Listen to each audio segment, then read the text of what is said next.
Ya.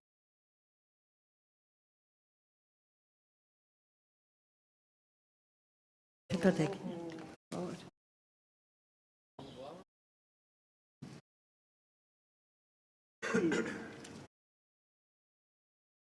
Buenos días, sean muy bienvenidos. Bienvenidos a los panelistas. Les queremos agradecer a nombre de la Universidad Católica que nos acompañan en esta mañana. Y sobre un tema tan relevante, como dijo Osvaldo en la introducción, este es un país que tiene entre los temas que más preocupan a la ciudadanía el tema de la seguridad, y de allí que tengamos una preocupación de la autoridad por medidas punitivas efectivas. Y esto ha llevado a que seamos uno de los países de Latinoamérica que tenemos más alta tasa de encarcelamiento de más personas en situación de privación de libertad. Con los problemas que se han descrito, ¿no es cierto?, y que sin duda ustedes conocen, de hacinamiento, de falta de oportunidades de capacitación para una mejor reinserción social, con una población carcelaria además bastante homogénea, que deriva de situaciones previas de exclusión social, con un promedio de edad alrededor de 33 años, y además con una cifra muy alarmante respecto de un aumento muy importante de mayor presencia femenina en esta situación. Y ello, por supuesto, con un impacto muy fuerte en la familia, con un problema de abandono de los hijos por falta de oportunidad de cuidado, etcétera, etcétera. Y esto además con una interpelación muy fuerte que nos hiciera el Papa Francisco en su visita, en esa emotiva visita a la cárcel de mujeres, donde dice que el deber de la sociedad es dar la oportunidad de la reinserción. Le habló de manera muy cercana a aquellas mujeres que están sufriendo esta situación de falta de libertad, y dijo que había que tener un compromiso propio, pero también que debían exigirles a la sociedad. Y como hoy día ese es el tema que nos preocupa, ustedes van a tener la oportunidad de iluminarnos al respecto desde la academia, desde la realidad que le toca vivir al padre, ¿no es cierto?, desde todo lo que está haciendo Cristian en la Fundación, y por supuesto desde el gobierno y la posibilidad de ir perfeccionando las políticas públicas, que entiendo que el subsecretario nos va a poder explicar cuál es la intención del actual gobierno de avanzar en ese sentido.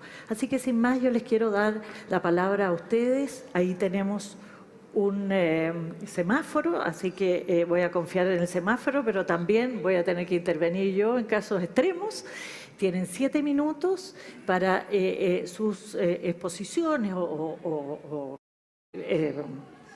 conversación, para después tener 20, 25 minutos para poder intercambiar entre ustedes ideas, opiniones y visiones. Y luego de eso vamos a tener que, lamentablemente, excusar al subsecretario, que está con una agenda un poco apretada y por lo tanto va a tener que salir después de esta hora en que tengamos esta conversación, pero vamos a seguir nosotros con las preguntas de nuestras interpeladoras y luego preguntas que ustedes tengan que ojalá podamos responderlas dentro del tiempo que nos han dado para este panel.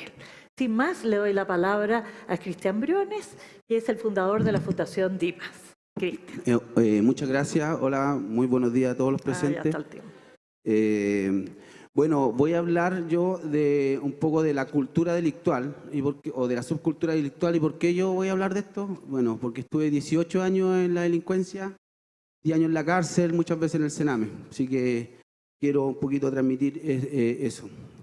Según yo y mi experiencia, hay muchos factores que llevaron a tener la delincuencia que tenemos hoy. Por ejemplo, yo cuando era chico, la pobreza es uno, y cuando yo era chico yo veía cómo vivía en un campamento y veía cómo adultos robaban cajas de mercadería a unos camiones que pasaban, porque este campamento queda cerca de la Vega Los Valledor, y pasaban los camiones con mercadería y sacaban la mercadería, que muchas veces era verdura. Y una vez me tocó a mí un tomate en esta repartición, como veía yo esa persona que delincuente robaba y daba la comida ahí en el campamento.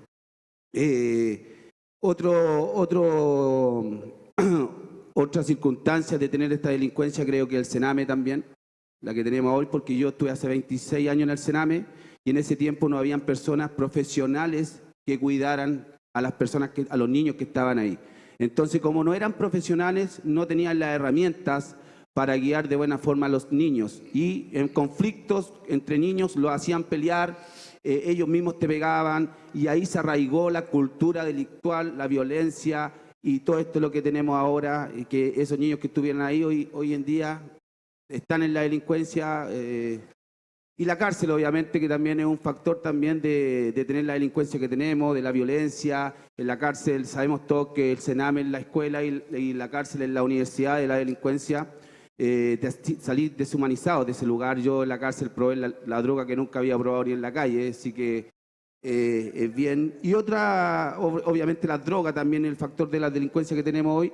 Y una, creo que también que lo que se ha hecho siempre es cerrar las puertas a las personas con antecedentes, obligándolos a seguir en la delincuencia. Eso para mí también es uno de los factores de la delincuencia que tenemos hoy. Entonces quiero hablar un poquito de la delincuencia delictual, porque la delincuencia tiene normas, reglas, códigos, ¿cierto? Por ejemplo, para ser choro, que el estatus más alto, según yo, de la delincuencia, tenéis que robar de niño, ¿ya? No ser sapo, o sea, no acusar a alguien de que en un robo que cometieron, no acusar a la policía sobre esa persona, robar a quienes tienen plata, ¿ya? No trabajar, o sea, una persona que trabaja en la cultura delictual no puede ser choro, ¿ya?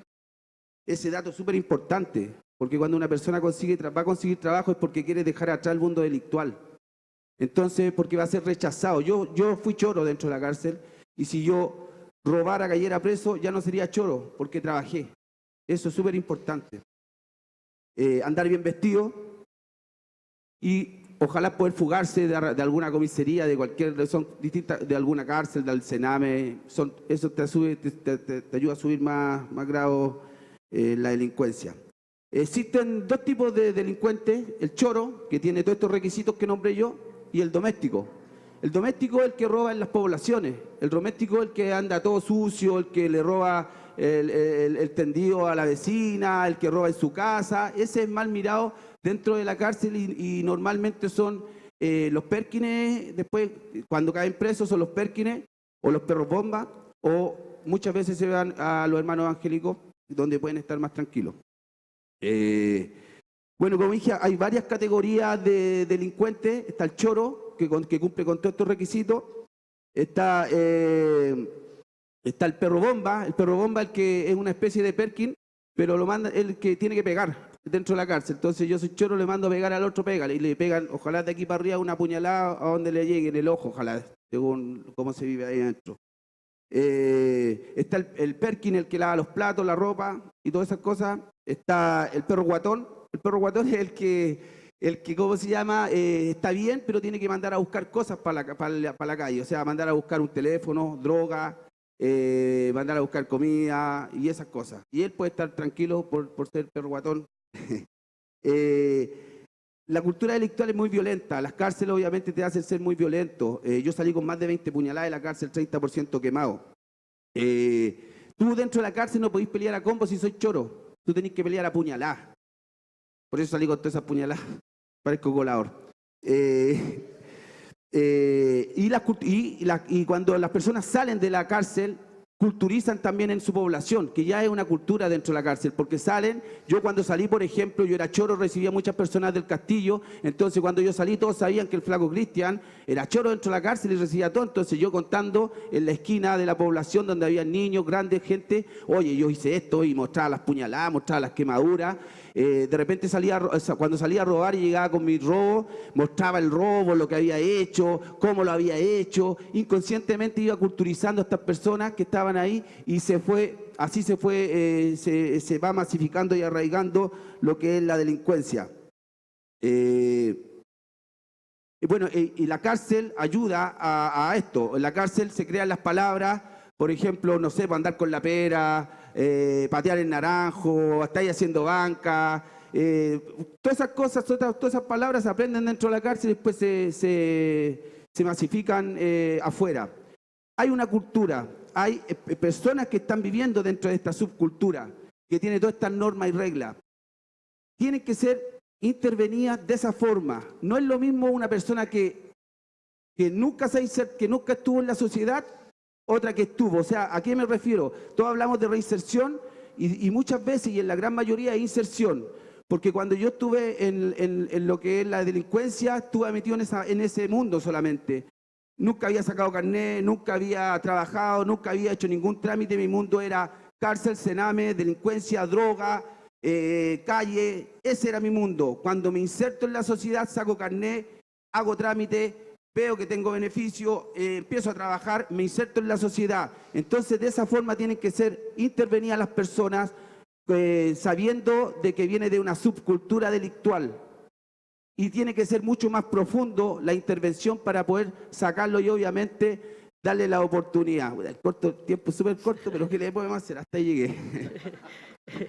Gracias, Cristian. Vamos a tener tiempo para volver, así que le damos la palabra al padre Luis Robledo. Allá está el... Bueno, bien rápido. Primero, agradecer la invitación. Siempre es bonito volver a un lugar que fue la casa. Entonces, y también agradezco la invitación de que podamos conversar. En Chile no siempre se pueden dialogar los temas difíciles. Y lo hacemos por excusas religiosas, políticas, ideológicas, de todo tipo. Siento que siempre en Chile ha existido un grupo que considera que tiene la verdad. Y eso pasa con la religión, en la política, la izquierda, la derecha, no hay mucha diferencia a veces, pero siempre la verdad está como al menos de alguna manera como silenciada. Nos cuesta mucho hablar ciertos temas, ¿no? Porque de alguna manera, tal como se discutió ayer en el panel de pueblos originarios, queremos que ese otro que consideramos distinto sea como soy yo. Hay un modelo, y el modelo soy yo, es uno el modelo, ¿no? Entonces tratamos que el otro se haga como uno, y ahí es cuando se reinserta la persona. Trabaja como trabajamos todos, vive como vivimos todos, respira como respiramos todos, ¿no? Pero siempre es una minoría, ¿no? Entonces agradezco que podamos conversar. Quiero agradecer también al voluntariado de Calcuta, porque hay muchos chiquillos que trabajan en las cárceles, y eso es muy bonito. Y Calcuta nació acá y ya lleva 15 años, vamos a tener la celebración el domingo, y ese trabajo silencioso del estar presente en un mundo que no siempre queremos ver. No vengo como experto, vengo solamente a ver un poco lo que yo veo, con una fidelidad grande a las víctimas. La delincuencia deja dolores muy profundos, familias dañadas, niños dañados, hogares violentados. Entonces, no hay nada que justifique la violencia delictual, ni siquiera una historia de vida.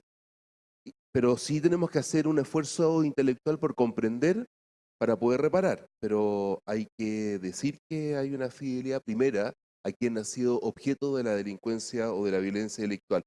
Y también quiero hablar con harto respeto por los gendarmes, porque estar dentro de una cárcel, aunque son súper corruptas, ya voy a hablar, no es simple, no es fácil estar enfrentado a la violencia todos los días, y hay hombres y mujeres, personas que de verdad se entregan con todo. Uno, creo que el Estado de Chile debe pedir perdón porque ampara la violación sistemática de los derechos humanos de personas que están privadas de libertad, pero ese es un problema segundo. Ejemplo 1, cárcel de Copiapó. Se encierran a las 4, en celdas de 2x3, 8 o 10 personas. No hay baño, hay un tarro, como los tarros de pintura. De 4 de la tarde a 8 de la mañana. La cárcel de Copiapó es un muy buen ejemplo. No todas las cárceles son así, pero un muy buen ejemplo para que podamos hablar de cuáles son los problemas del sistema carcelario. O si uno quiere entender cómo se violan los derechos humanos, porque uno dice, bueno, es que no hay tortura, como ocurría en otros tiempos en nuestro país, De acuerdo, pero también estamos pasando a un país 2.0, 3.0, como lo quieran llamar. Ya no somos tan cavernarios, pero hay situaciones que vulneran la dignidad, la vida y los derechos de personas. Están privadas de libertad, pero no están privadas de otros derechos. Entonces yo creo que uno de los primeros puntos que tenemos que hablar y que considero de los cuales todavía no se habla, es que la cárcel, como dice el profesor Aullero, argentino, estamos en presencia de un estado precario, de un estado que está pero no está, que funciona pero no funciona, que está para garantizar pero no garantiza. Es el estado que está en los márgenes, es el estado que está en las poblaciones, que se expresa en el policlínico que funciona pero más o menos. O en ese Transantiago que sí, que lo vemos, pero que bueno, más o menos. Eso es el estado precario. Y las cárceles son un signo claro del estado precario. La Lorena Frías, la señora, perdón, Lorena Frías hablaba cuando era directora del instituto, ella hablaba de esto de la ausencia de Estado de Derecho en el mundo carcelario. Hay corrupción, hay tráfico de drogas, de celulares, de estoque, hay sumarios que prescriben, que no se hace justicia. Entonces, claro, hay un sistema de impunidad tremendo y yo creo que hoy, con todo lo que nos pasa nosotros como iglesia, sabemos lo que genera la impunidad. Entonces, yo creo que hay una necesidad urgente aquí también de un Estado que tiene que ser capaz de, yo diría, pedir perdón, porque aquí estamos ante una situación gravísima. Segundo punto, yo diría, hay una sociedad de las tinieblas en Chile. Lo que decía Cristian de alguna manera, la historia de los privados de libertad son todas iguales, todas. Porque aquí nos encierra al que se coludió en la farmacia, en el retail, o no. No le deseo la cárcel a nadie, pero creo que es bueno como ver de verdad lo que ocurre. La cárcel es para los pobres, no es para personas como yo. No soy rico, pero soy cura. Es otro tipo de riqueza. La cárcel es para los pobres. Nosotros no vamos a ir a la cárcel. No vamos a ir. Nacen pobres, nacen violentados, nacen abusados sexualmente. Levantan la mano. ¿Quién fue? Todos levantan la mano. ¿Quién pasó por Sename? Todos pasaron por Sename. Sename, un escándalo, una vergüenza. Murieron 1000 niños, pero no eran de Las Condes. Entonces igual da lo mismo. Lo hemos verificado en cómo se ejerce la justicia. ¿Se acuerdan la Solange Huerta cantando cómo habían muerto esos niños? ¿Pasó algo? ¿Cayó un ministro? ¿Cayó un gobierno? No pasó nada. Entonces yo creo que Sename y la cárcel son acelerantes de vías que nacen al margen de todo y que nacen violentadas de todo. Como decías tú, en la cárcel ellos ganan la ficha. Y las atrocidades que ellos cuentan de lo que ocurre en estas casas de protección estatal es terrible. Me quedan 3 segundos. Entonces, yo creo que, y qué bueno que estamos aquí, quiero terminar diciendo, nosotros no podemos endulzar la justicia. Quiero hablar como cura. A los católicos se nos habló de hablar de justicia, hablamos de voluntariado. Y nosotros los que de verdad creemos en el Evangelio somos custodios de la dignidad humana. No estamos para ser felices ayudando a los pobres. Estamos para restituir relaciones justas en la sociedad. Y en la cárcel no hay relaciones justas y el Estado tiene que pedir perdón. Muchas gracias.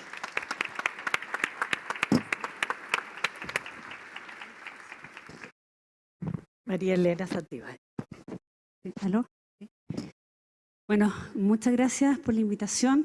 El lema de este congreso es un encuentro con la dignidad y en realidad estoy bastante contenta que nos encontremos con la dignidad esta que nos viene dada, ¿cierto?, por la vida misma que tenemos todos y con la dignidad que, como han escuchado y como todos sabemos, porque en realidad estas son ya verdades evidentes, es una dignidad que ha sido olvidada respecto a estas personas que son personas, no números, ¿cierto? Que son las personas que están privadas de libertad. Y cuando digo privadas de libertad me refiero no solamente a las personas condenadas, sino que también cualquier persona privada de libertad, por ejemplo, a título de medida cautelar, que recordemos que en la práctica no dista mucho de la situación de personas condenadas en cuanto a los recintos en que se cumplen estas medidas cautelares de prisión preventiva, que en el fondo afectan a personas a las que le ampara todavía la presunción de inocencia.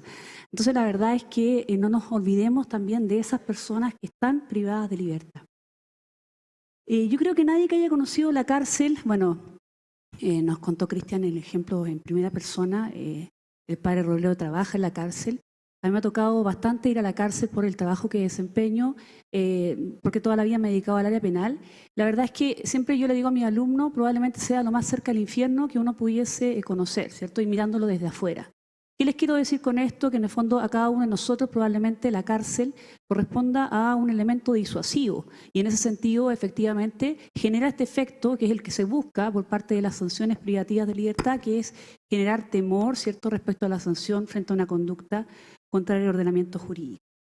Sin embargo, no debemos olvidar, y esto es bastante importante porque en realidad uno lo olvida cuando va a juicios de repente, y también los propios jueces, no todos, sí, porque en realidad siempre está en el fondo este sentimiento de que la persona que va a la cárcel efectivamente corresponden a los más segregados de la población. Recordemos que solo un 1% de las personas privadas de libertad han tenido educación universitaria completa. O sea, básicamente, efectivamente nos encontramos con realidades que vienen desde el Sename y con situaciones de pobreza.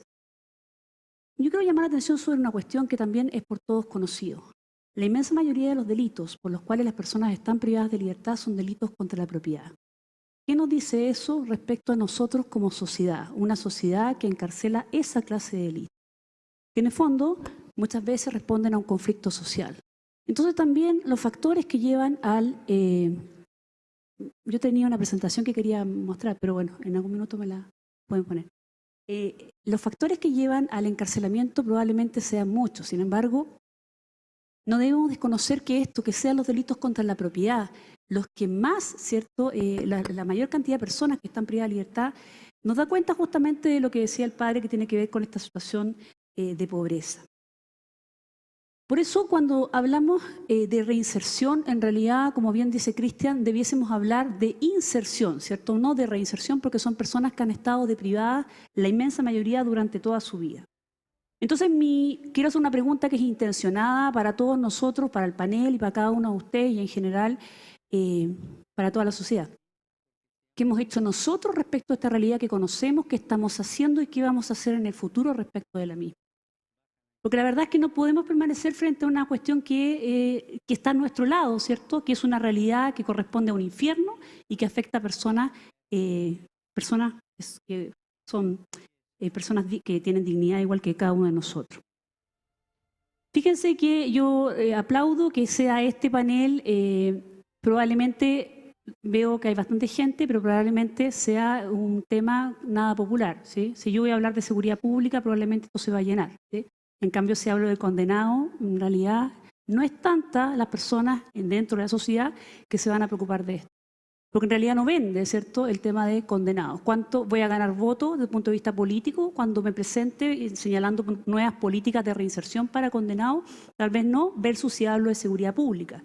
Sin embargo, lo que hay detrás, ¿cierto?, a la larga es un problema de seguridad pública. Porque si yo estoy derechamente encarcelando sin pensar en lo que va a pasar después respecto a esas personas, a la larga también es un problema de seguridad pública, ¿sí? Porque esa persona probablemente va a reincidir y por lo tanto, desde ese punto de vista también debiese provocarnos a todos. Presentación. Gracias. Entonces, quisiera indicar una cosa que es bien relevante y que todos nosotros lo sabemos. Los factores son diversos, ¿cierto? Tiene que ver con el tipo de sociedad, al cual ya me referí, el tipo de Estado. Fíjense que una sociedad, más bien una sociedad de bienestar, aborda muchas veces este tipo de problemas que llevan a encarcelamiento como problemas sociales y no como problemas de política criminal, ¿cierto? Que en realidad algo nos dice eso respecto a por qué se está encarcelando. Generalmente se tiende a pensar que hay a la mayor cantidad de delincuencia, mayor encarcelamiento. Sin embargo, está comprobado que no es así. Son muchos los factores que influyen en el encarcelamiento. ¿Cuál es la flexibilidad de los sistemas penales, las sanciones, la determinación de pena? cuál es el tipo de Estado que quiero, cuánto estoy invirtiendo en reinserción y en reinserción real, cómo estoy utilizando las penas privativas de libertad.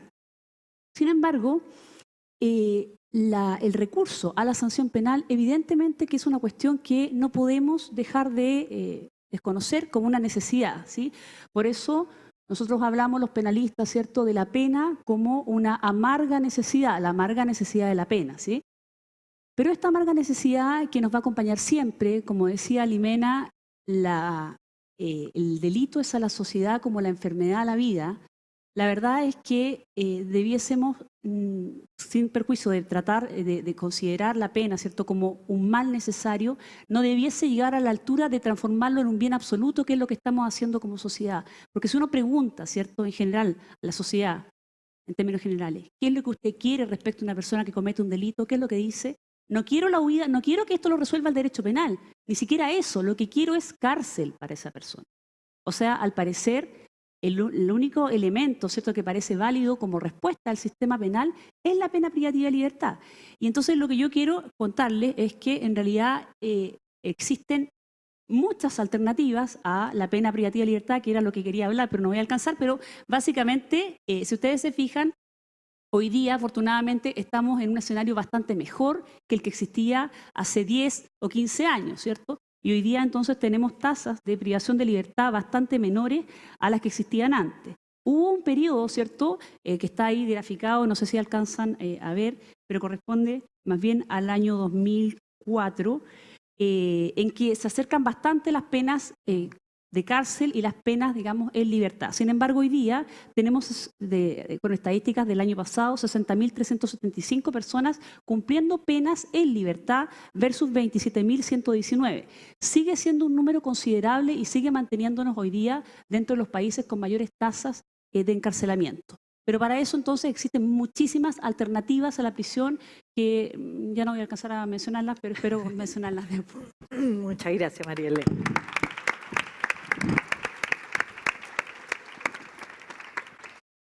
Subsecretario. Muchas gracias. Voy a hacer todo lo contrario a lo que hace un político, voy a hablar rápido. Aprovecho de saludar a los miembros del panel, las autoridades de la universidad, a mi decano Carlos Frontaura, estoy en mi alma mater, yo he hecho clases en esta facultad, además está en su calidad de miembro del Instituto Nacional de Derechos Humanos, también me imagino, nuestras amigas de la Fundación Paternita, en fin. Para mí siempre es difícil hablar de este tema porque hablo desde el privilegio, estoy muy, pero muy, muy lejos de haber vivido cualquier realidad que siquiera se acerque a la que, por ejemplo, Cristian ha descrito. También considero que naturalmente que el Estado tiene que pedir perdón y los tres poderes, los que hacen las leyes, los que ejecutan las penas, los que sancionan y desde luego los que estamos obligados a hacer políticas públicas y destrabar lo que sea necesario para la reinserción social. El gran, yo diría, avance de este gobierno en esta materia ha sido intentar junto a otros actores instalar un mensaje. Es un mensaje que por un lado aborda la situación de la sistemática violación de los derechos humanos que existen en las cárceles, cualquiera que haya ido se da cuenta de forma inmediata, pero también el concepto de seguridad pública. ¿Y por qué instalar el concepto de seguridad pública es muy relevante? Porque desde el minuto en que uno dice, mire, lo único que estamos haciendo es formar delincuentes, quien llega por un delito a la propiedad puede salir siendo derechamente un homicida, uno logra generar la conciencia de que este es un problema de seguridad pública y en consecuencia logra captar actores que antes no existían. Y en ese sentido espero alcanzar a referirme brevemente a un proyecto en el cual el sector privado, gracias a esta concientización, está participando de forma muy activa. Efectivamente es un problema de inserción en su mayoría de los casos y en consecuencia hay que lograr romper la cadena del horror, que es la deserción escolar, el Sename y las cárceles. Y espero poder también referirme brevemente al final sobre lo que se está haciendo en materia de Sename y sobre lo que se está haciendo en materia carcelaria. Pero sí quiero relevar un punto que María Elena ya nos anticipaba. El sobreuso de la prisión preventiva. De los 42.000 privados de libertad, al menos 8.000 son imputados. Y lo más grave, y en esto quiero agregar algo, es que la cantidad de imputados que luego sí son condenados a una pena privativa de libertad es ínfima. Ya sea porque la inmensa mayoría no es condenado, ya sea porque la otra inmensa mayoría es condenada a una pena, pero que no es privativa de libertad. Eso significa que uno se pega, afortunadamente uno es una mala palabra, muchas personas se pegan una pasada muy larga por la cárcel para luego recuperar la libertad sin una condena. Eso es básicamente, a mi juicio, porque las penas son muy altas, los jueces no se atreven a aplicarlas y usan la prisión preventiva como una especie de condena, ¿no es así? Yo comparto lo señalado por el ministro Larraín hoy día en el diario. Es mejor tener políticas de reinserción que más carabineros. Naturalmente que en ciertas situaciones coyunturales, mientras uno no logra estos objetivos, la presencia policial puede ser muy relevante para evitar el delito, pero es el camino corto. Eso desde luego.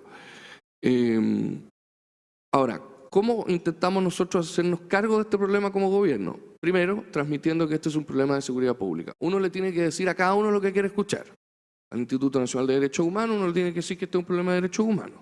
A aquellas personas que tienen planes sociales más bien destinados a el empleo de aquellas familias que se portan muy bien, bueno, tiene que explicarles que es un problema de seguridad pública. En fin, a cada uno hay que decirle lo que quiera escuchar con tal de concientizarlo.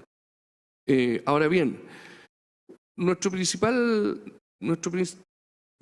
proyecto de reinserción básicamente consiste en una alianza público-privada donde realmente ha sido muy impresionante lo que la CPC como institución nos ha propuesto. Se trata de un trabajo que tiene comisiones, subcomisiones, que se reúne cada 15 días y que se reúne a niveles gerenciales, que es ejecutivo, y donde están muy impresionados de algo que era muy sencillo: la voluntad que se requiere para estos asuntos por parte de un gobierno. ¿Qué es lo que ellos necesitaban? Necesito en tal penal poder entrar con las maderas antes para hacer carpintería. Al señor alcaide, usted no lo va a hacer esperar más de 20 minutos. ¿Qué es lo que necesita usted? Yo necesito que no me lancen cosas desde el tercer piso. Bueno, en un mes más va a tener un techo. Yo lo que necesito es saber más sobre la población penal. Bueno, en 2 semanas más va a saber cuántas mujeres hay, cuál es el rango etario, y todo eso ha sido posible de hacerse y de levantarse. ¿Por qué? Porque básicamente existe una nueva conciencia. Si antiguamente el Ministerio de Justicia eran proyectos de ley, relación con el Poder Judicial, pero los niños no le importaban a nadie, las cárceles no le importaban a nadie y nadie viajaba mucho, así que el registro civil tampoco le importaba a nadie. Y de repente el Ministerio de Justicia se transformó más en un administrador de estos servicios que en otra cosa. En ese sentido, que desde luego quiero agradecerle a todos quienes forman parte de esa mesa, que no son solo los empresarios, sino también diversos actores de la sociedad civil. Estamos haciendo relevantes modificaciones al reglamento de establecimientos penitenciarios. Hoy día el ministro Larraín anunciaba que queremos hacer una ley de ejecución de penas, que es muy relevante porque permite hacer el seguimiento de quien egresa, para justamente evitar las altas tasas de reincidencia. ¿Para qué vamos a repetir que el 50% de los privados de libertad ha pasado por el Sename? Hemos querido también trabajar con los gendarmes. Ellos deben ser los principales agentes de reinserción. Efectivamente, como dice el padre Roblero, viven casi como privados de libertad y se requiere dignificar su vida. Yo quisiera destacar también, muy en breve, que esto de que desde que Solange Huerta, ¿no es cierto?, explicaba lo que había ocurrido en el Sename, no ha ocurrido nada. Yo discrepo de eso. El esfuerzo de este gobierno en materia de modificar sustancialmente la estructura es clarísimo. Desde luego, la única institución que se llevó no solo un aumento en el presupuesto, un aumento muy relevante. Fue el único al que no se le hizo un ajuste fiscal, y los proyectos de ley que pretenden dividirlo en dos están corriendo en paralelo con el apoyo de casi todos los sectores, porque muchos políticos están haciendo la infancia, y en esto quiero ser muy crudo, están haciendo un uso político del drama de la infancia de forma permanente. Y eso es realmente frustrante, incluso doloroso y muy cuestionable desde el punto de vista de la ética política. Quiero también mencionar que este proyecto, esta alianza público-privada, hemos hablado de un piloto que se llama Más R, más reinserción, le deberíamos haber puesto más I, más inserción. Tiene como, no es un piloto, pretende en marzo estar en 16 establecimientos penitenciarios, 1 por región, algunas cárceles concesionadas, otras cárceles públicas, en algunos casos de mujeres, en otros casos de hombres. Pero ¿cuál es su gran gracia? Que logra avanzar en algo que nunca se ha hecho, que no solo es capacitar, educar y preparar, sino que asegurar postempleabilidad, porque generalmente es el desempleo el que lleva a la reincidencia. Lo que se pretende es, mediante sistemas de clasificación penal que permitan elegir a aquellos que son menos refractarios, empezar a pagarles un sueldo 1 año antes de que egresen y asegurarles desempleo por 1 año. Y el Estado tiene que levantar las trabas que permiten contratarlos incluso como Estado. Me queda 1 segundo y voy a usar 9 más. Espero que en la ronda de preguntas les pregunten a Cristian y al padre Roblero qué es lo que hacen para evitar esto, que no alcanzaron a exponerlo, que eso es lo más relevante. No me toca a mí explicarlo, pero ambos son actores muy relevantes sobre este tema. Yo anticipo que por razones de servicio, dicen de buen servicio, pero eso es opinable, razones de servicio, me voy a tener que ir antes, no voy a estar en la ronda de preguntas y quiero solo contar una sola cosa en 5 segundos. Está estudiado que cuando las autoridades del Ministerio de Justicia a nivel ministerial aumentan los conflictos en los penales. Y eso tiene una explicación. Quien ha robado un automóvil o lo que haya sido dice, bueno, pero si el ministro o la ministra también roban, ¿por qué estoy aquí? Desafía a la autoridad del gendarme. A su vez el gendarme dice, bueno, pero ¿por qué yo estoy metido en esto si las autoridades también roban? Y en ese sentido nosotros como el ministro, el subsecretario, el gabinete y todos quienes representamos al gobierno de turno tenemos una responsabilidad de portarnos bien especial. Muchas gracias. Muchas gracias.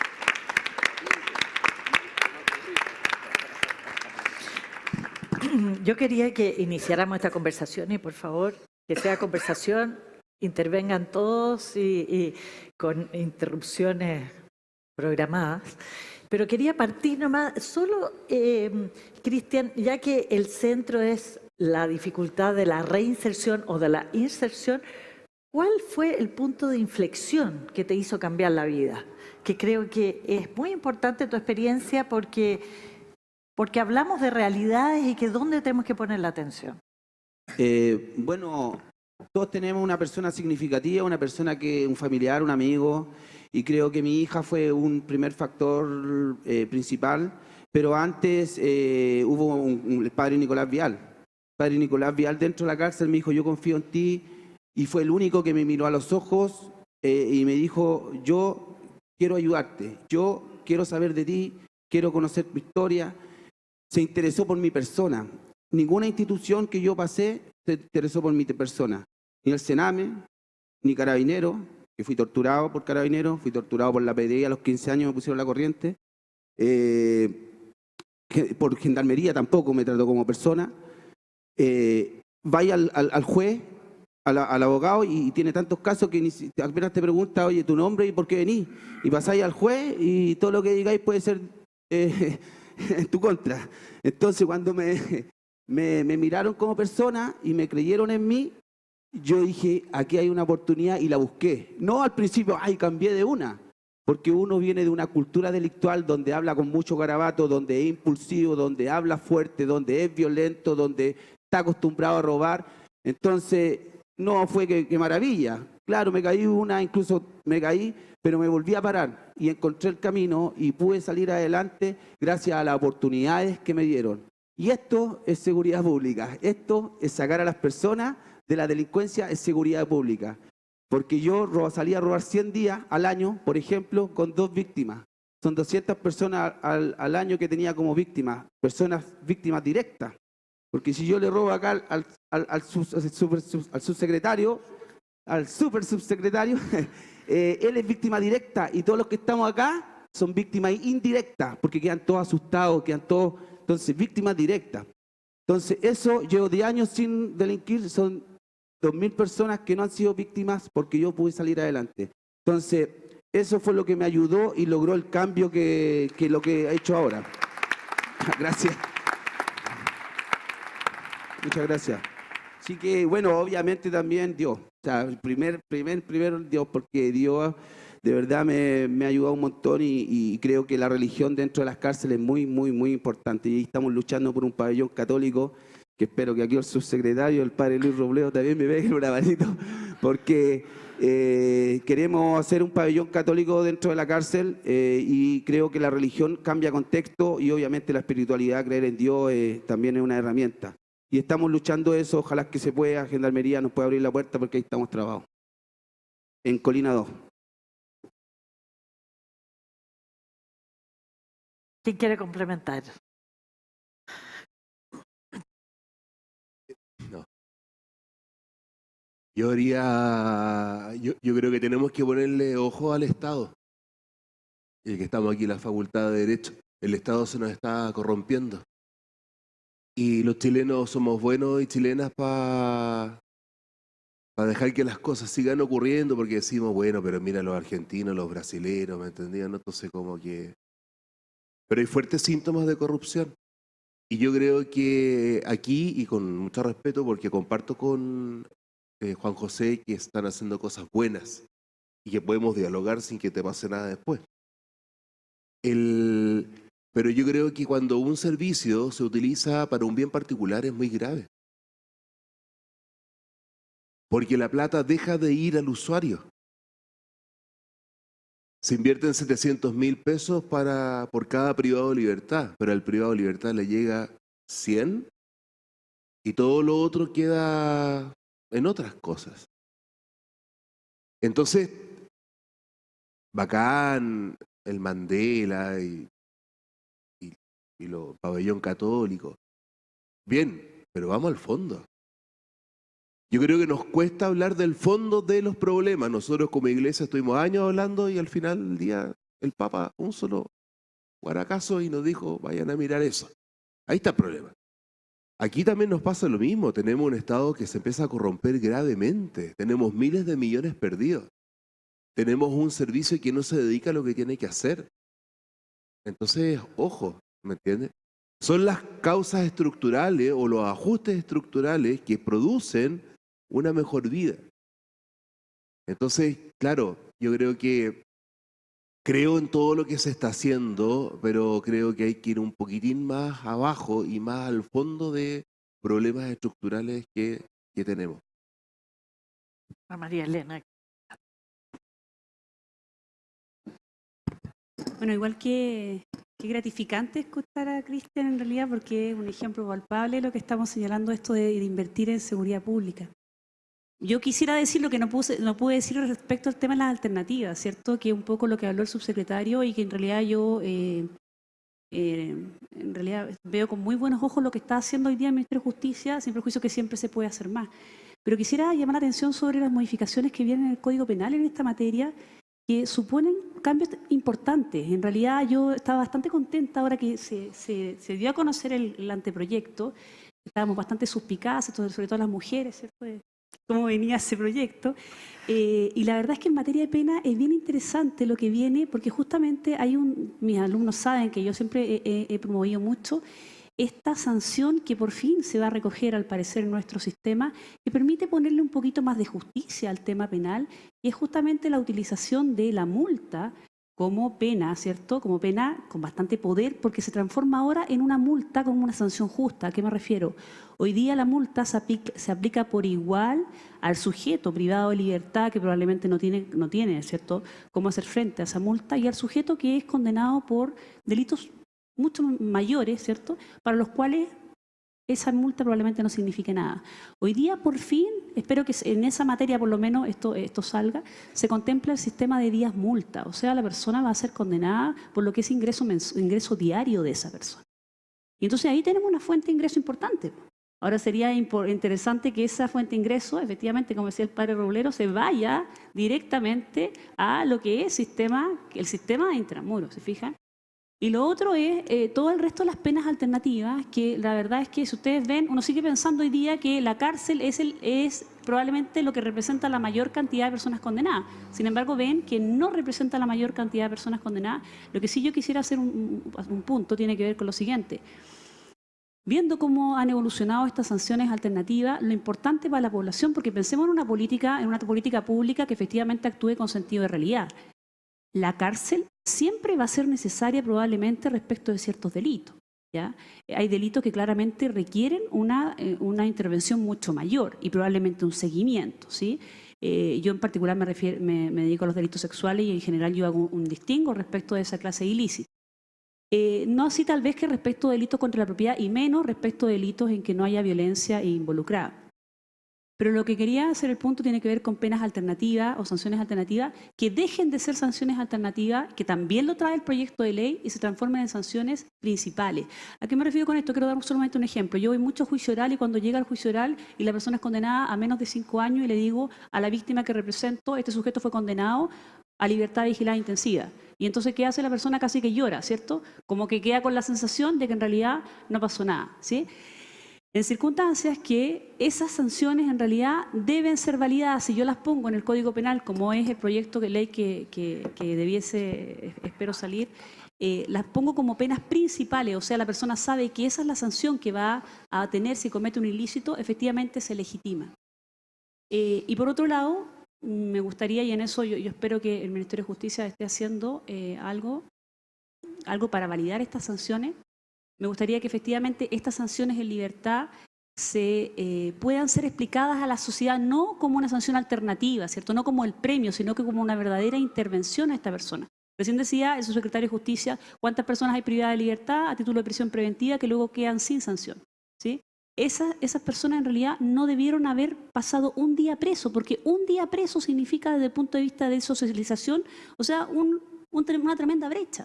Entonces yo les pregunto, ya podíamos hablar todo el día, pero en general, estas políticas que tienen que ver como, por ejemplo, 1 año de privación de libertad respecto a la ley Emilia y luego pena sustitutiva, ¿qué sentido tiene? ¿Qué sentido tiene privar de libertad a una persona cuando ya se produce la disocialización inmediata? Entonces, hacia allá debiésemos estar pensando, me parece, como sociedad. Perdón por hablar tanto. No, está bien, si tenemos tiempo. Secretario. Sí, bueno, varias cosas. Yo quiero partir por asegurar que la reinserción social es una verdadera obsesión del ministro de Justicia. O sea, la cantidad de tiempo que le dedica a estudiar y a diseñar políticas públicas y a convocar actores es realmente notable, y yo siento que los distintos actores que ya venían trabajando en reinserción social lo saben y lo han destacado. Viene mencionada María Elena que obviamente el problema de fondo es otro, desde luego la pobreza. Y por eso se valora mucho el trabajo que el Ministerio de Desarrollo Social está haciendo a propósito de este mapa de la vulnerabilidad, ¿no es cierto?, que se ha levantado y que pretende destacar cuáles son los verdaderos nudos de la pobreza, las verdaderas carencias de los chilenos y el trabajo intersectorial que ello requiere. El trabajo intersectorial que requiere, en definitiva, lo difícil para el Estado para atacar estos problemas es tener la capacidad ejecutiva intersectorial, porque si el Ministerio de Justicia tiene que ayudar a la reinserción social y en el buen funcionamiento del Sename, también requiere que los niños y niñas no deserten el colegio, y requiere que los colegios acepten a estos niños, requiere que el Ministerio de Salud les entregue salud mental.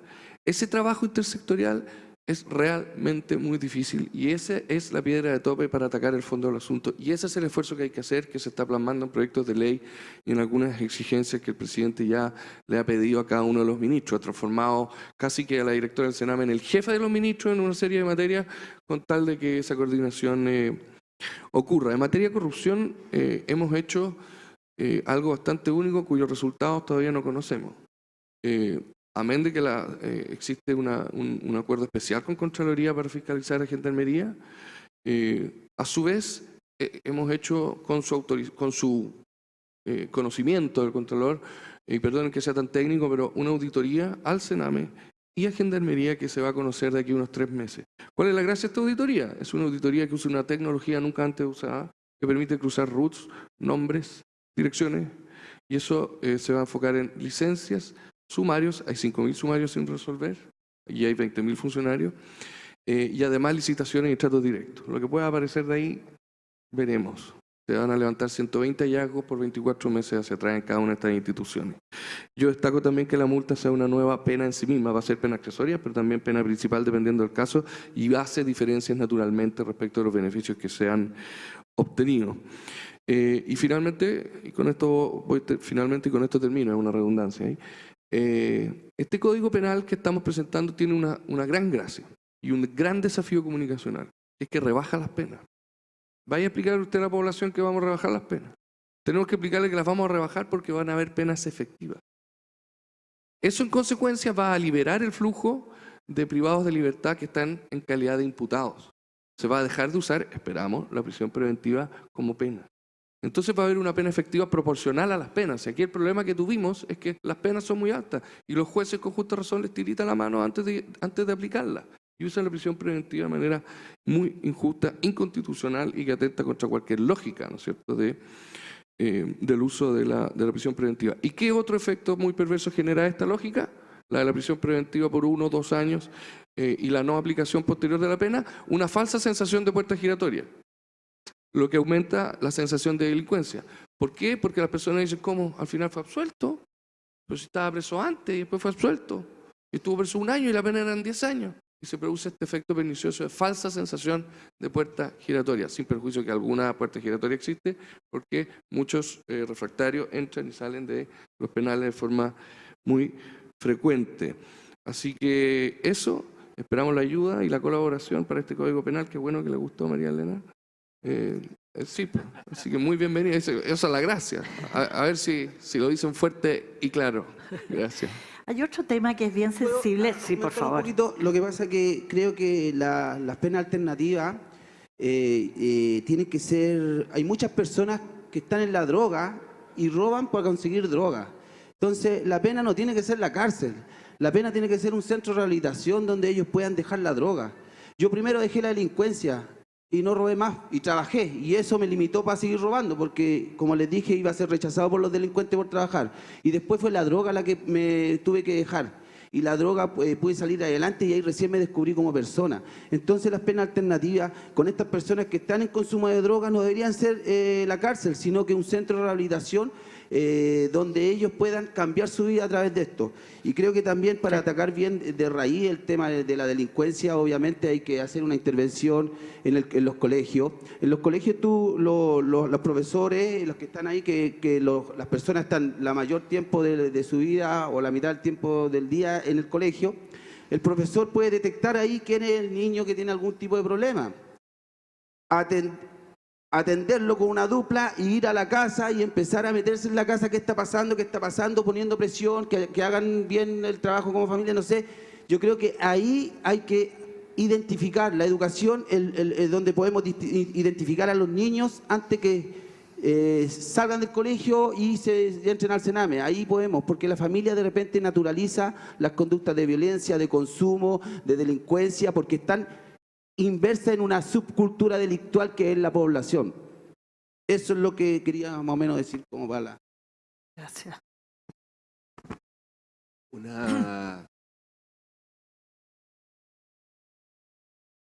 A veces me dicen, padre o Lucho, ¿por qué es tan negativo?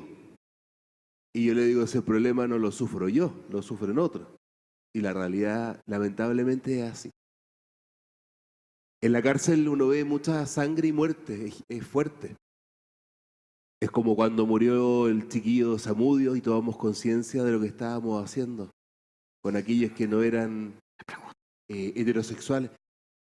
Yo creo que Chile tiene deudas fuertes en materia de derechos humanos y de vida humana. Y eso a mí me duele, porque hay gente que podría no morir y muere. Y podrían haber niños no abusados y sí son abusados y siguen siéndolo. Entonces, eso es lo que me sobrecoge. Y por supuesto que me enrabia. Y creo que es bueno que nos pase. Porque toda vida humana es igualmente sagrada. Todas las nuestras. Que si uno tiene una opción u otra, bueno, es problema de la persona. Está bueno ya que le digamos a la gente cómo tiene que vivir. Entonces, hay una vida sagrada, encarcelada o no encarcelada en un mundo o en otro. Pero tal como tú lo dices, hay cosas igual signos de esperanza. Yo creo que si vamos agarrando rumbo correcto, y eso yo lo celebro y lo agradezco mucho. Y ahora, al entrar aquí, entré por atrás, porque yo cuando niño, mi padre trabajaba acá y me acuerdo de niño veníamos a hacer experimentos con ratas y cosas, trabajaba en la facultad. Entonces entré por atrás porque siempre me gusta entrar por ahí para recordar los viejos tiempos. Y de repente uno afuera, que estaba haciendo aseo, me dice, padre, hola, le digo, ¿se acuerda de mí? Y yo siempre digo que sí, pero por obvio le digo. Y me dice, estaba en la calle 11 de la Penny. Y para callado, ¿y sabe la gente que...? Sí sabe. Entonces, bonito, hay cosas que sí ocurren. Tuvo 15 años preso, ahora está ahí afuera limpiando. Entonces, uno dice, hay signos de esperanza, sí, y son los signos de esperanza y de vida, de que efectivamente la vida sí puede florecer, lo que nos tienen que mover a desarrollar un Estado de Derecho recio, capaz de garantizarle la vida a todos sin excepción de nadie. Chile aún no aprende esa lección y eso me preocupa, y lo digo como cura, porque también nos cuesta aprender la lección. Pero es la lección que tenemos que aprender porque hay vidas humanas que están en peligro y siguen estando en peligro. ¿Que se puede? Yo creo firmemente que se puede. Gracias. ¿Quería decir algo? Quiero destacar algunas cosas que se han dicho. Yo partí diciendo que yo hablo desde el privilegio, entonces me sale entre fácil y más difícil, ¿ah? Porque me da bastante pudor. Pero desde luego es invitarlos a visitar las cárceles, porque no es necesario haber estado privado de libertad para darse cuenta de que no es lo más cercano al infierno. Yo creo que es el infierno. Desde luego quienes están privados de libertad son quienes de verdad lo viven. Yo creo que tenemos un problema de clasificación penal, en realmente ver quiénes son realmente refractarios a la rehabilitación versus quienes realmente quieren una nueva oportunidad. Y hay cosas tan sencillas que se pueden hacer y que estamos desarrollando para clasificar mejor la población penal. Hay un problema, sobre todo en la prisión de las mujeres, Eso que quería es preguntarle. el microtráfico. ¿Qué se está pensando en el tema O sea, de Lo que las uno, mujeres? Lo que uno ve es dos cosas, pero lo que uno ve primero como diagnóstico es que hay muchas mujeres por microtráfico, pero no hay narco en la cárcel. Y la verdad que sobrepoblar por microtráfico es realmente insólito. Ahora bien, hay un desafío de convencer a esas mujeres que cuando salgan, en vez de hacerse un segundo sueldo de $1 millón, estén dispuestos a hacerse uno de 300.000 pesos, como muchos de los chilenos. Y ese es un gran desafío. ¿Qué pasa con la relación con los hijos ahí? Bueno, ahí tenemos un dilema que es Sí. probablemente el más difícil de resolver. Ya. Quería mencionar los TPP, los tribunales de droga que vamos a reimpulsar, pero recogiendo su pregunta, el gran problema que tenemos es que ¿qué se hace con una mujer que tiene un niño en la cárcel? Sí. Las instalaciones han ido mejorando, sobre todo en las cárceles concesionadas para la maternidad. Pero ¿cuándo tú separas a ese niño? ¿Quieres que viva en la cárcel, pero esté con su mamá? ¿Quieres quitárselo al tiro para que no haya generado un lazo con su madre? Hoy en día existe un plazo de 2 años. ¿Quieres tener una banda para poder caso a caso ir viendo qué es lo que corresponde? Porque existen muchas variables. La cárcel en la que se encuentra, si tiene un padre que está esperando a ese niño afuera o lo está esperando el Sename. ¿Qué tipo de familia está esperando a ese niño? ¿Una familia de microtraficantes o una familia de mucho trabajo y esfuerzo? La Subsecretaría de Derechos Humanos, que también cuelga del Ministro de Justicia, está preparando un proyecto de ley que no me atrevo a adelantar para poder ir jugando con esas variables. Y con esto termino, hacer un llamado a todos los políticos a no hacer uso político de esto. Es realmente una vergüenza. Todos los políticos ahora resulta que llegan con tales y cuales niños, todos le dan un uso político. Al Sename se le aumentó el presupuesto de forma muy, muy relevante. No vamos a decir que el presidente Sebastián Piñera es especialmente generoso a la hora del presupuesto, porque es muy responsable de la situación fiscal. Le hizo un ajuste fiscal a todos, menos al Sename. ¿Y qué es lo que ocurrió el día martes? Fue aprobado la partida del Sename, pese a que muchos diputados habían armado un verdadero complot para que se rechazara, para poder decir que el gobierno había entregado pocos recursos al Sename.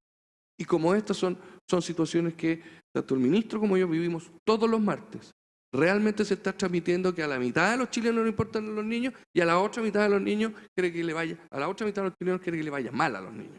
Y eso es un llamado que se hace porque es realmente vergonzoso el debate legislativo, cómo se usan los niños para estos propósitos.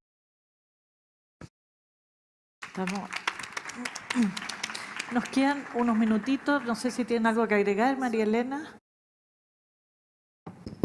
No solo pensando que estamos levantando como todas las problemáticas, y quisiera levantar una también que es bien relevante, que no tenemos que olvidar, la inmensa cantidad de personas que están privadas de libertad con enfermedades mentales importantes, que tiene que ver más bien con políticas de salud asociadas a la inexistencia de hospitales penitenciarios que se hagan cargo de estas personas con problemas de salud mental. Y la verdad es que en eso en Chile de repente uno dice, bueno, son tantos los problemas en materia de cárcel que ese pasaría a ser como un problema secundario, pero la verdad es que es un problema bastante importante. Porque esas personas no tienen nada que hacer en la cárcel. Son sujetos que son población normal. Entonces, lo tenía notado y me quería revelarlo. Bueno, antes que se me vaya igual, yo creo que no hemos tocado mucho el tema de Gendarmería. Creo que Gendarmería necesita mucha más capacitación, necesita mucho más apoyo, todo lo que hemos mencionado y que necesitamos que ellos se puedan mejorar. Pero hay mucho envidia también dentro de los recintos penales, hay mucho recelo con las nuevas instituciones que van entrando. Y no lo digo yo, lo han dicho personas que trabajan en Gendarmería durante 25 años y han llegado a nuestra fundación a contarnos todo esto. El otro día, ayer me encontré con la presidenta, no sé, de unas fundaciones, también me decía lo mismo. creo que deben abrirse mucho más las puertas para poder entrar a instituciones como la Fundación Dimas, que llevo 4 meses tratando de aportar a combatir la delincuencia y no me ayudan en este aspecto.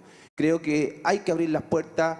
Creo que el Sename, como está, por ejemplo, no sé, yo he visitado la cárcel tiempo joven, Gendarmería resguardaba nomás y habían profesionales dentro de las cárceles, o sea, de las casas. Yo creo que eso debería pasar también, involucrarlos mucho más nosotros, la gente civil, las fundaciones, dentro de las cárceles, para que intervengamos en la raíz también del problema de la delincuencia en estos lugares, y las puertas son no se abren, se traban. Me ha tocado incluso que algunas instituciones le han dicho, por ejemplo, Boreal, me acuerdo que me contó que querían entrar con todos los implementos de soldadura y todo lo que fue, y los gendarmes, y con el óvalo abierto, y el gendarme dijo, y bueno, y la niña no quería entrar, pero estaba el óvalo abierto, y le dijo, bueno, ¿para qué venía entonces a trabajar acá? Se metió al óvalo y le sacaron todas las cosas, obviamente las recuperaron, pero pasa eso, esa mala voluntad. A mí yo llegaba herido a guardia interna y me decía un gendarme, oye, anda y que te peguen más fuerte, pues che, esa puñalada no es nada. Entonces esas cosas deshumanas que existen dentro de la cárcel tienen que cambiar, tienen que entrar más instituciones que no sean uniformadas para poder cambiar, porque en el fondo los gendarmes, bueno, son muy importantes, pero hay un recelo entre el preso y el gendarme.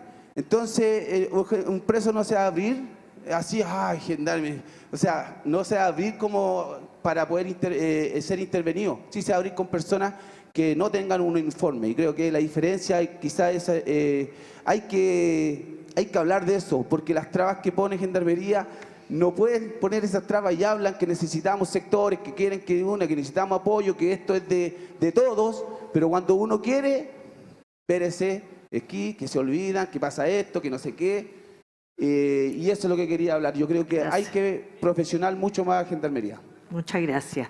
Vamos a dar ahora paso a las preguntas de nuestras interpeladoras. Claudia Carvajal, presidenta de la Corporación Mujeres por Chile, y Carolina Brito, coordinadora general de Calcuta UC, quienes van a hacer una pregunta al panel.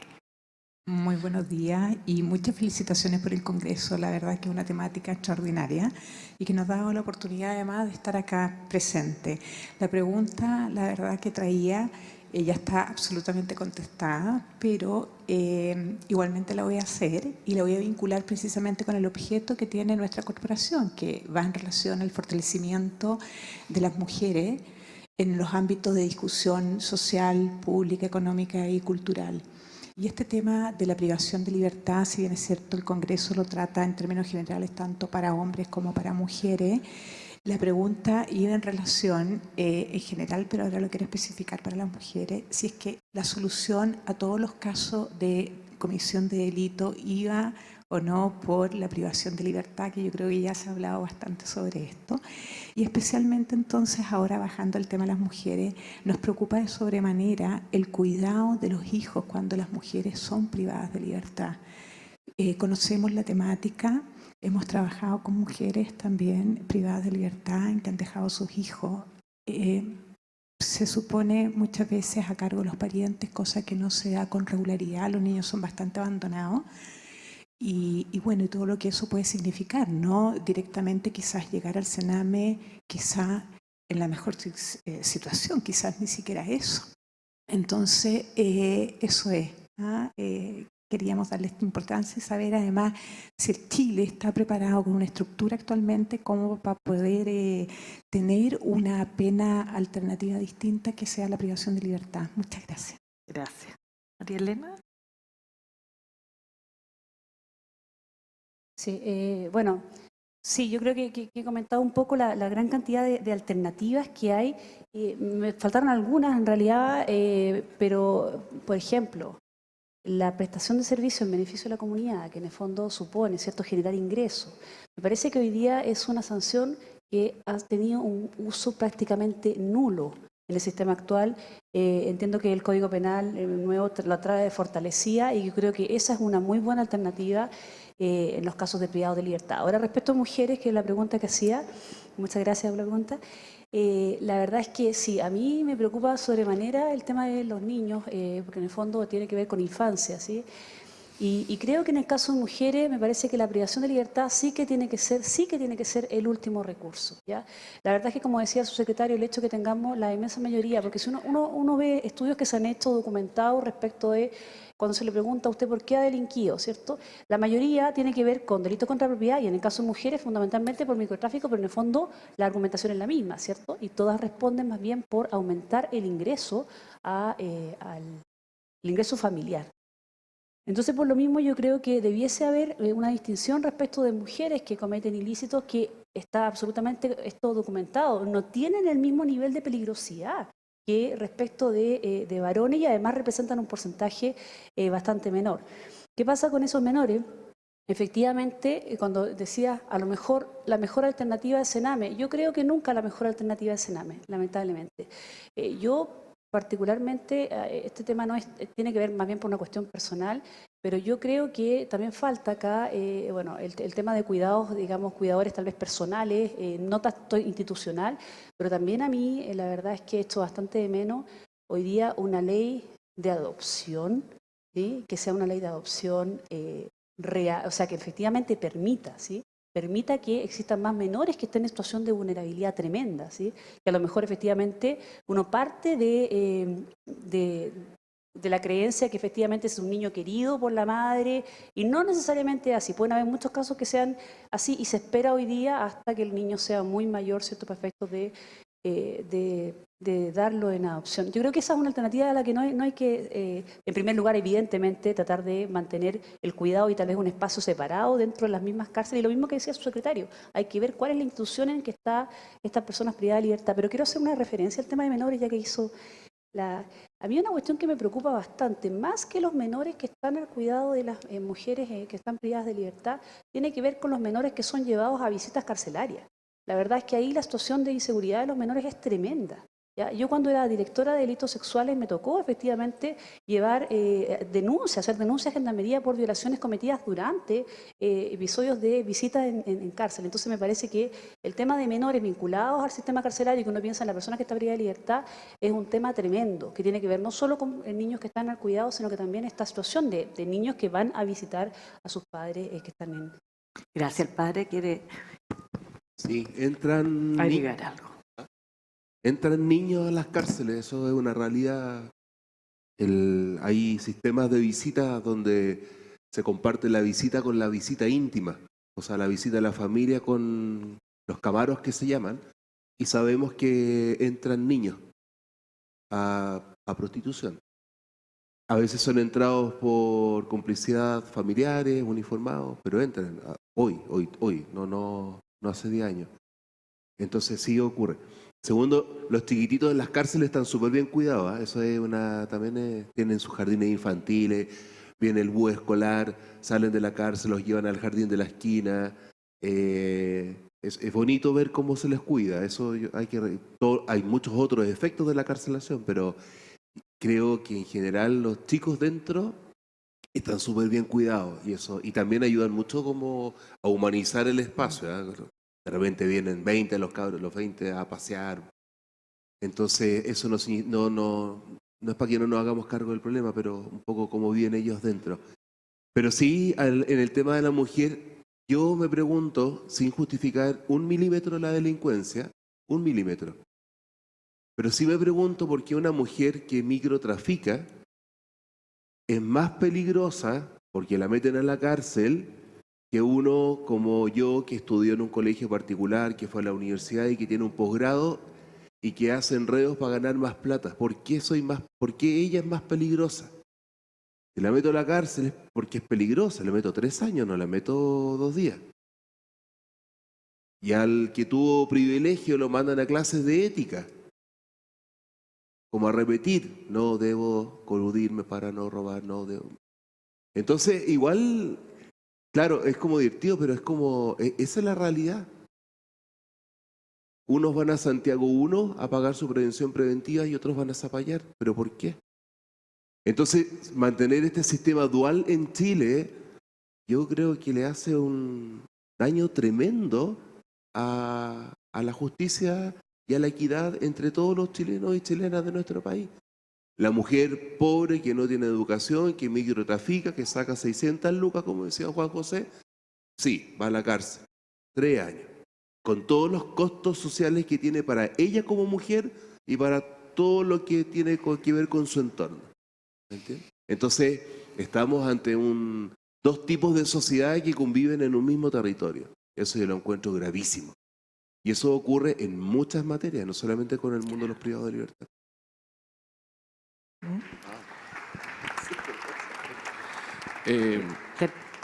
A mí me toca hacerme cargo un poco como representante del Ejecutivo de todo lo que se dice aquí. Aunque vine medio camuflado contigo, a lo Lucho Roblero, va a pasar más piola. Aprovecho de saludar al señor rector. A ver, yo creo que en materia de pena sustitutiva estamos haciendo un gran avance en el nuevo Código Penal. La multa como pena principal y no solo como pena accesoria. La justicia restaurativa como elemento principal del nuevo servicio de reinserción juvenil. El pedir perdón a la víctima. También el trabajo en beneficio de la comunidad, que se va a expandir muchísimo. Y respecto a la clara injusticia que el padre Roblero nos ha señalado, creo que hemos dado grandes avances legislativos. El decreto ley 211, que regula la ley de competencia, hoy contempla penas de cárcel para la colusión. Hemos despachado el proyecto de cohecho de forma muy reciente. Cualquier situación que uno pueda estar recordando en su fuero íntimo en este momento, probablemente con el nuevo ley de cohecho sería con penas privativas de libertad. Vamos a la OECD, a París, a defender, nos van a examinar si este proyecto de cohecho cumple con esos estándares y durante 6 días vamos a tener que ser capaces de sostener que sí. Desde luego, además se incorporó la corrupción entre particulares. Y finalmente la ley de adopción. El gobierno presentó un nuevo proyecto, una indicación sustitutiva, pero que en definitiva es un nuevo proyecto de ley. Nos demoramos 2 semanas más del plazo que habíamos prometido para presentarlo. Dijimos, 2 de mayo, entramos el 21 de mayo. Fuimos maltratados por la comisión. Bueno, yo le digo que hoy puedo equivocarme en un par de artículos. Vamos al artículo 8 de la tramitación. Tuvimos 2 meses en 2 artículos. Y estamos todavía muy lejos de llegar al artículo relativo a la adopción homoparental, o sea, que va a ser la verdadera discusión. Entonces estamos hablando de un trabajo legislativo que no dura más de 50 minutos, 1 hora, toda la semana. Entonces, hay un proyecto de ley de adopción que es extraordinario porque se hace cargo de apurar quiénes son los menores susceptibles de adopción, que pone al final a los matrimonios extranjeros, no como segunda opción como es ahora, porque ahora ocurre que la Corte Suprema dice que un menor es susceptible de adopción, pero ya tiene 14 años. Si la gente quiere adoptar, generalmente lactantes, bebés. Hay más niños candidatos a ser adoptados que adopciones, completamente ridículo. Pero ese sí es un tema del que nos hemos hecho cargo. Gracias. Vamos a pasar a la segunda pregunta. Carolina Brito, coordinadora general de Calcuta UC. ¿Aló? Sí. Primero agradecer lo que fue el panel por sus testimonios de sus distintos quehaceres en lo que es esta subrealidad del mundo carcelario, porque es una subrealidad. Nosotros con Calcuta, como bien dice el padre, ya llevamos 15 años visitando, entre otras instituciones, cárceles. Nosotros vamos a la expenitenciaría, vamos al Centro Penitenciario Femenino y también vamos a un Centro de Internación Provisoria del Sename. Nosotros visitamos semanalmente estas cárceles y lo que nos ha promovido, o sea, lo que también hemos podido hacer grandes vínculos con estas personas, conocer realmente a estas personas, y lo que me hace mucho ruido de lo que se habló en este panel es acerca de la dignidad de ellos.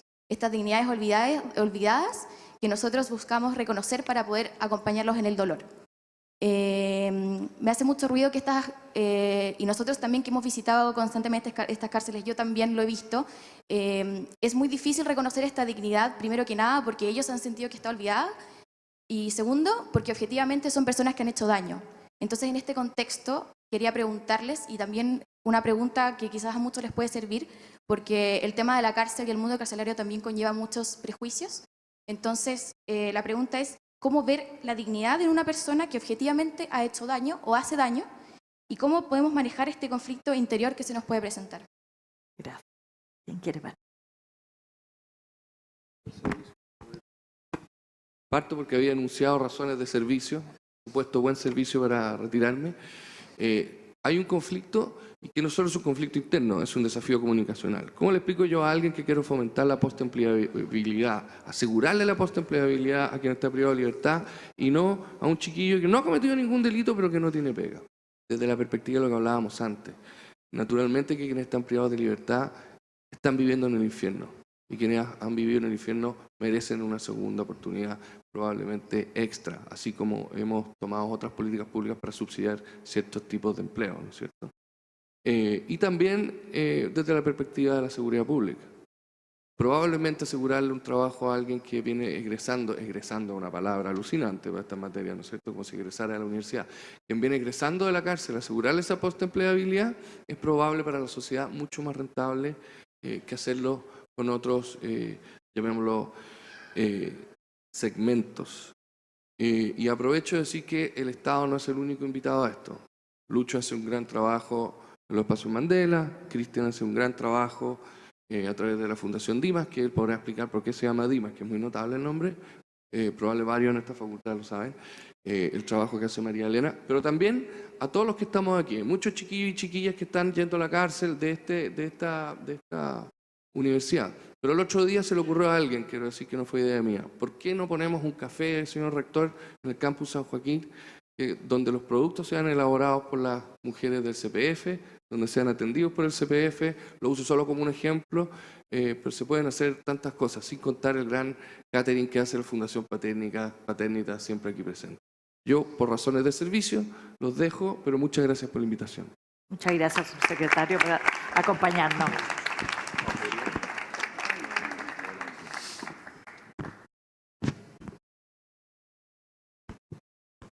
¿Quién más quiere agregar algo? Padre.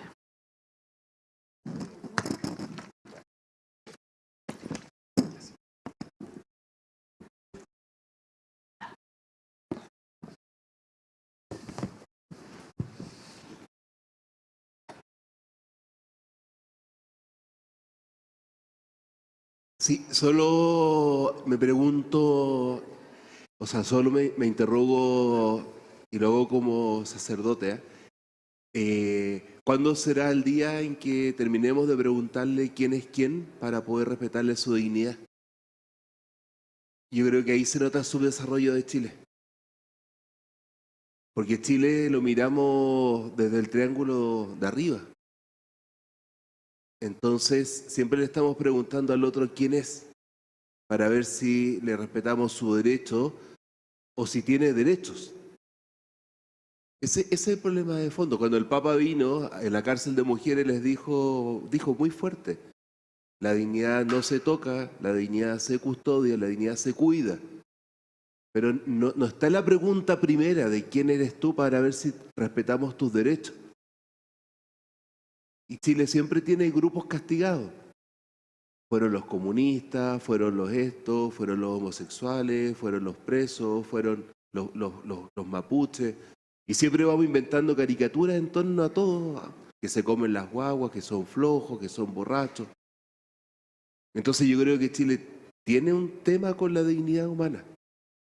Yo creo que tenemos un conflicto muy serio. Es un tema grave. Y que todavía no somos capaces de decir solo por ser persona, por ser ser humano, tienes derechos que son intocables. ¿Me entiendes? Entonces yo creo que aquí hay un tema que hay que darle una vuelta muy profunda. Es una pregunta ética que se pone sobre nuestro país. Muchas gracias. Bueno, las personas que están en privada libertad saben que han cometido muchos errores y todo, pero también saben que vienen de un mundo muy carente, que fueron abandonados por sus padres, que crecieron en un contexto de droga, de violencia. Entonces, antes de ser víctimas, también, o sea, fueron víctimas y después pasaron a ser victimarios y después víctimas de nuevo, porque cuando querés cambiar, todos te cierran la puerta, todos te tratan mal. Y somos tan inconsecuentes como sociedad que todos hablamos de los niños del Sename como niños vulnerables, niños carentes, niños que necesitan oportunidad, niños que necesitamos trabajar, pero este niño, cuando cumple 18 años, pasa a ser la lacra, lo rechazamos, cerrémosle las puertas, hay que matarlo, Entonces, somos tan inconsecuentes como sociedad que no podemos pensar más allá, tenemos tanta rabia quizás, y es natural poder tener toda esta rabia de la delincuencia, y hablamos todo, y los medios de comunicación están siempre pendientes con estos hechos. Pero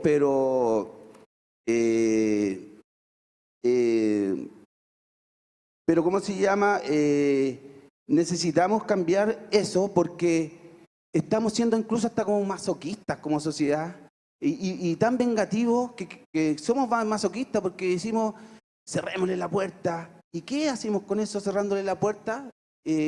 Arriesgamos más que no haya otro delincuente más y que nos pueda robar. O sea, así tan de vengativos somos con las personas que han estado privados de libertad, arriesgando que le cerramos la puerta para que nos puedan robar igual. Entonces,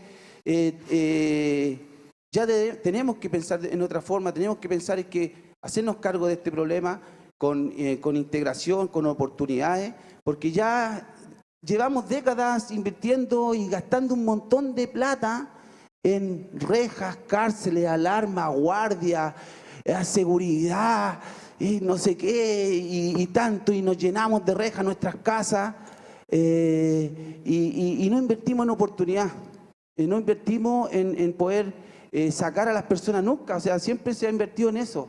Ahora es hora de que empecemos a invertir en seguridad. Y que empezar a invertir en oportunidades, porque la seguridad ya pasó, está obsoleta, ya no sirve.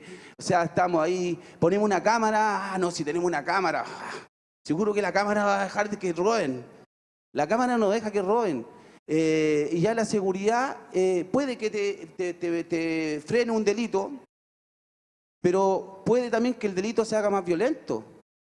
Y yo doy un ejemplo, siempre lo doy, cuando yo era delincuente robé autos, donde quebraba el vidrio o reventaba con una ganzúa, reventaba el auto, conectaba los cables y me llevaba el auto en la noche sin que nadie me viera. La seguridad inventó las llaves de seguridad para que no se roben, porque si no está la llave no se pueden robar el auto, o la huella de seguridad, o el cortacorriente que lo conectáis los cables y más allá se te corta. ¿Bajaron los delitos de robo? No. Solamente se transformaron en portonazos. Entonces, ¿qué tenemos que hacer? Invertir en oportunidades, porque la seguridad no asegura nada. Gracias. Es que estamos ya en la hora, entonces no vamos a tener mucho tiempo para preguntas del público, sino que una pregunta que está dirigida a Cristian para terminar, pero si quieres agregar algo, María Elena, antes de la última pregunta. Sí, por no, favor. quería decir, puesto el tema de la dignidad, un par de cosas. Solo que nosotros estamos acá porque nos interesa el tema, ¿cierto? Pero yo recuerdo ¿se acuerdan cuando fue la cárcel, el incendio de la cárcel de San Miguel? Y ahí solo esto es un botón de muestra. Una persona conocida mía me dice que terrible lo de la cárcel de San Miguel, que increíble, no, que increíble lo de la cárcel de San Miguel. Habían muerto 70 personas, ¿sí? Entonces yo le digo, realmente impactante. Entonces, esperando que me dijera, realmente, no, que increíble. ¿Por qué no murieron más? ¿Sí? O sea, eso es lo que en realidad le llamaba la atención, que ese era el momento en que en realidad debieron haber muerto más. ¿Ya? ¿Qué quiero decir con esto? Esa no es una persona que probablemente representa a hartas personas. La verdad es que hay mucha gente que efectivamente piensa eso, que esa es la forma en que debiésemos terminar, ¿cierto? Sacarlos completamente de la sociedad. O sea, mejor matémoslo en el fondo. Y a propósito de tu pregunta, si esto es la dignidad. Entonces, cuando yo digo la pena privativa de libertad es eso. Privar de libertad, sin embargo, hoy día lo que hace es privar de todos los derechos de esta persona. Solo un botón de muestra, personas que incluso tienen derecho a votar no pueden votar porque no están dadas las condiciones para poder votar. Se han presentado recursos de amparo para admitir justamente la posibilidad de voto y eso no se puede. Otro botón de muestra, lo que señaló el ministro de Justicia. ¿Cómo es posible pensar en reinserción, ¿cierto? Y en reconocimiento de dignidad de esta persona si además de las condiciones en que viven dentro de las cárceles, al momento de soltarla, cuando no lo vienen a buscar, ¿a qué hora lo sueltan en la penitenciaría cuando ha cumplido la condena? O cuando sale en libertad después de prisión preventiva. En la noche sin un peso. ¿Qué posibilidad tiene esa persona de no verse tentada tal vez de cometer delito ahí mismo? ¿Sí? Entonces, bien interesante lo que decía el ministro de Justicia, esto de darle, ¿cierto?, un fondo un año antes, para efectos de que la persona salga con alguna posibilidad, ¿cierto?, de pensar en una nueva vida. Eso. Muchas gracias. Estamos ya bien pasados, pero una última pregunta que llegó del público. Cristian dice, ¿cuánto pesan las circunstancias y cuánto pesa la libertad de la persona, el tomar decisiones y todo para tener una situación de realizar ilícitos y de terminar con una condena? Bueno, cuando una persona sale de la cárcel y quiere cambiar, va con dos opciones: de buscar la oportunidad de cambiar, pero sabe que también eso es casi un milagro que pueda suceder, así que va con la opción de también de delinquir. Creo que tener esa sensación ayuda mucho a seguir en la delincuencia, porque en el fondo no vais dispuesto a cambiar, porque no hay una oportunidad, o sea, claro, no hay dispuesto a cambiar porque no hay una oportunidad, no hay quien te ayude, pero sí está la oportunidad de robar siempre dentro de la población. Las delincuentes que están afuera te ven y, oye hermano, tengo el medio dato aquí al tiro, y uno viene con la necesidad de poder, no sé, pues de tener lucas y todo, y a mí me vivió, yo en 2004 yo quise cambiar y empecé a buscar oportunidades y yo dije, ya no quiero más, y dije, después de 20 puñaladas, 30% quemado dentro de la cárcel, dije yo no quiero más, pero igual estaba ahí medio culturizado, que iban a decir mis compañeros de robo, porque yo iba a cambiar y todo, y iban a mirarme mal. Entonces empecé a buscar oportunidades, empecé a limpiar, a buscar primero trabajo y me di cuenta que por tener antecedentes no podía. Y empecé a limpiar antecedentes, o sea, estoy hablando del año 2004, y me pelotearon para allá, para acá. Llegaba a mi población y, oye, Flaco Cristian, porque así me decía, Flaco Cristian, tengo el medio datos. Y yo decía, oye, no, si ya me salvé, como que había hecho un robo y que andaba con plata y necesitaba robar. Pero mentira, andaba más pato que... Entonces, y empecé a buscar y no pude encontrar oportunidad y tomé lo que sabía hacer, lo que había hecho siempre, lo que estaba ahí, lo que me acomodaba. Y empecé a robar, agarré el gustito, seguí robando hasta que caí preso nuevamente. Entonces, los factores externos y las oportunidades se supone son demasiado importantes. O sea, demasiado. Solo uno no puede. Si hay una sociedad que te rechaza, solo uno no puede. Muchos salen adelante con microemprendimiento. Conozco muchos que trabajan en la feria, que los acomodaron en un trabajo. La oportunidad cambia. Y lo otro que iba a decir, antes de sacar, porque como la dejó tirar y el subsecretario de Justicia, bueno, Dimas, Fundación Dimas, no se llama por Luis Dimas, ¿cierto? No se llama por Luis Dimas la fundación. La fundación se llama Por el Buen Ladrón. Dimas es el buen ladrón que se arrepintió ahí mismo en la cruz, y el logo de la fundación es el buen ladrón en la cruz, pero no está crucificado, tomado de la mano de Cristo.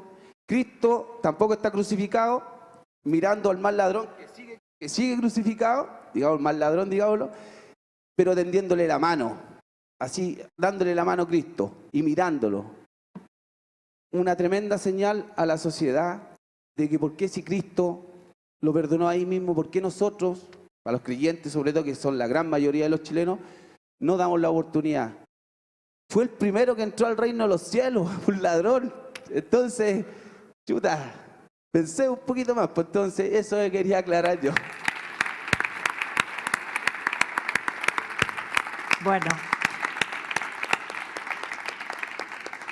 Cristian nos ha cerrado este panel de manera maravillosa, así que yo solo quiero agradecer a todos los panelistas porque ha sido una conversación muy fructífera y que nos ha dejado reflexionando. Muchas gracias. Buenos días. Agradecemos las reflexiones del panel de expertos y también la participación de los asistentes. Invitamos al vicegran canciller, padre Tomás Chers, y al decano de la Facultad de Derecho UC, Carlos Frontaura, a entregar un presente a los panelistas.